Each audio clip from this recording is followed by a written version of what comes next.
sometimes when you see these things, when you see these pictures, you're like, oh, I wish I can do Bible study like that. Leave that thing. Go and read your Bible. Bible study, Bible study is not always fun. Bible study is not always colors. Sometimes, sometimes you will open the scriptures like this. Let's leave that for another day. Hello, everyone. Welcome to another episode of the Inside Life and Godliness channel. My name is Noram Ihoma, and you're welcome to this lovely episode.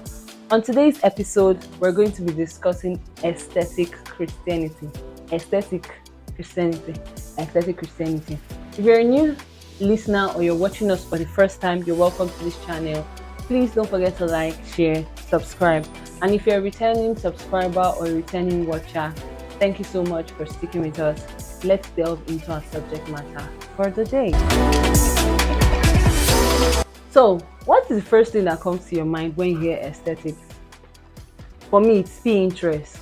Pinterest, the app. Now, aesthetic is basically the admiration of beauty, art, and nature. So, when you hear that people love aesthetically pleasing things, it means that they admire beautiful things, they admire nature, landscapes, and then they admire art. And in this modern day and age, if you've seen people that usually deal with aesthetically pleasing things, you'll notice that they have some kind of like brown tone background. For people that post aesthetically pleasing pictures, there's a tone to which their picture looks. In that same light, when we bring aesthetics into Christianity, it means a Christianity that is pleasing to the eye, a Christianity that looks beautiful, a Christianity that looks artsy, that looks natural and just beautiful. Now, let me paint a picture. Imagine a lady sitting down in a cool room, wonderfully painted room with art on the wall, a couch by the side. She's sitting on the couch. There's a small reading table in front of her. There's a cup of coffee chilling on the table. Her Bible is laid out on the table alongside some journals, sticky notes, highlighters of different colors. And then she's just sipping, reading her Bible and just highlighting some parts of the Bible. Isn't it pleasing to behold? That is the Christianity that a lot of people see and they just want to embody. They're like, oh, I love this style. I love this version. I love how this person looks. I love how this person loves God. When you picture this kind of image, you can see how beautiful it looks. But it would be a problem when we paint this kind of picture without actually facing the real thing. A lot of people want to look like they study their Bible. A lot of people want to look like they pray. A lot of people want to look like they enjoy going to church. A lot of people want to look like they know what they are doing with their Christian life, but they don't want to do the part. So there's a lot of performance Christianity without actually doing the part. And this is why I'm here today to talk to us. I remember back when I was in school and I just came to the Christian faith, I wanted to show people that Christianity was cool. And I'm sure that there were also many people in my category who just wanted to show people that Christianity doesn't have to be all boring and doesn't have to be all drab. It can actually be cool and be fun and be colorful. Let's leave that story for another day.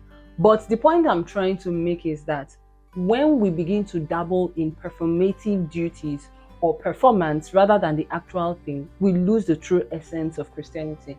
And to be fair, isn't that modern day Pharisee behavior? Isn't that what the Pharisees acted out? Isn't that what the Pharisees displayed? They loved to look the part without actually being the part. So they would come out, they would wear long gowns. Oh my God. I could just imagine them ringing bells on the streets and just saying loud prayers, mumblings and mumblings. And they would, make a face looking like they're fasting. And people would see them and be like, oh my God, this rabbi is really fasting. But their heart was far from God. Their behavior did not match with the Torah that they read. Their behavior did not even match with the God that they felt like they prayed to. Imagine a Pharisee going to the temple and seeing a tax collector and praying to God, telling God that, Father, I thank you that I'm not like this man. Father, I thank you that I pay my tithe. You can imagine that kind of behavior. This is to tell us that everything that we display, everything that we show must be an offshoot of what we have. You cannot give what you don't have.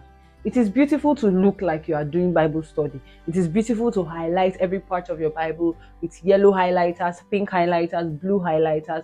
But if that word or the words that you highlight don't reflect in your life and you are not deliberate about that word, then It might just be that you are just acting the part without actually being the part. Scriptures would even tell us that. Look, when he was writing to Theophilus in the book of Acts, started by telling us that the former writers have I made, O Theophilus, of all that Jesus began to do and to teach. So Jesus became it, he did it before he began to teach it. It will be misleading for us to portray something that we have not embodied. It will be misleading for us to portray or give an appearance of what we are not. It will be misleading for us to come and show people that we are enjoying our faith when in truth we don't have real depth with God.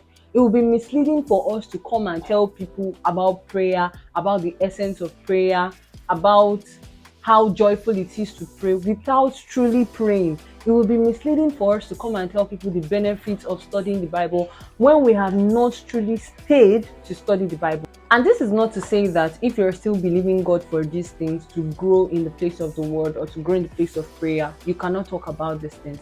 However, this is addressing a salient issue, which is that your heart is distant from God, but you're still trying to perform, you're still trying to portray what you are not. This is where the problem is.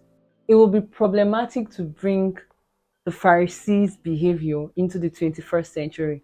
That is a 21st century Pharisee, an aesthetically pleasing Pharisee, a Christian who wants to perform for people, who wants to give off a show, a display to people to look like what they are not.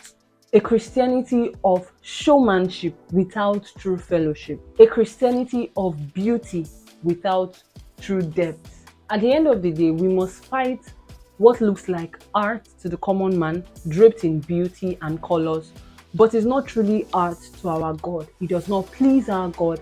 It does not show worship to our God.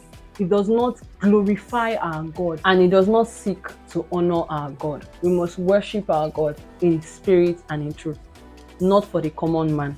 We seek to please only one person. We live for an audience of one, and that one is God. If you enjoyed watching this short video, thanks so much for sticking along with us. Don't forget to like, share, subscribe.